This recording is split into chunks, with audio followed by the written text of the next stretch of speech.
Hi, I'm Isla and I'm 13 years old. Hi, I'm Imogen and I'm 13 years old. And we both love gaming.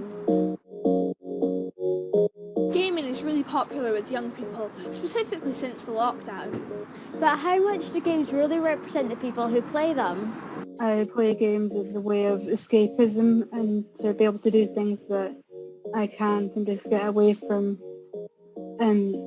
my problems. Do you feel like there's any specific games that could add diversity and things like that? I would love to see in a skateboarding game, but like a wheelchair user in that, or a wheelchair basketball game, story type games where you could add a character with a disability where it doesn't affect the story in any way, but it shows that people with disabilities are just normal people.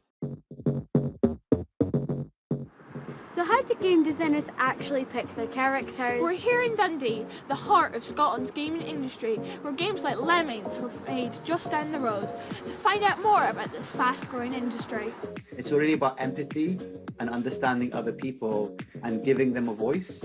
So we do a lot of research in the early stages of our design process, so that everything else that follows that is informed by that kind of audience input, especially when it comes to marginalized voices or people that are unrepresented in traditional games. Do you think that the games as a whole represent the diversity of the people who play them? Not really. We've seen a lot of data the last few years that show that roughly it's a 50-50 split between men and women who play games.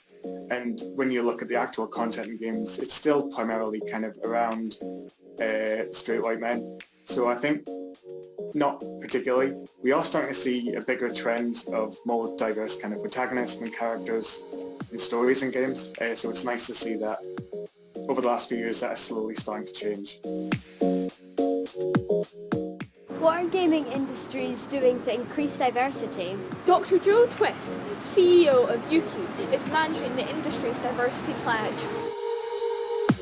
We're getting all the games industry that work in the UK to sign up to that pledge so that they can recruit and get people who are making the games from different backgrounds, because then it's more real. Yeah. And they're reflecting their own personalities and stories and experiences, and making sure that then they're thinking about the kinds of characters that they include in their games. So hopefully you'll begin to see, and we're already seeing such a big change, possibly over the last 5 or 10 years in that, but it's only going to improve. Yeah. It comes down to the people producing the games and us as gamers and a community to make that change happen.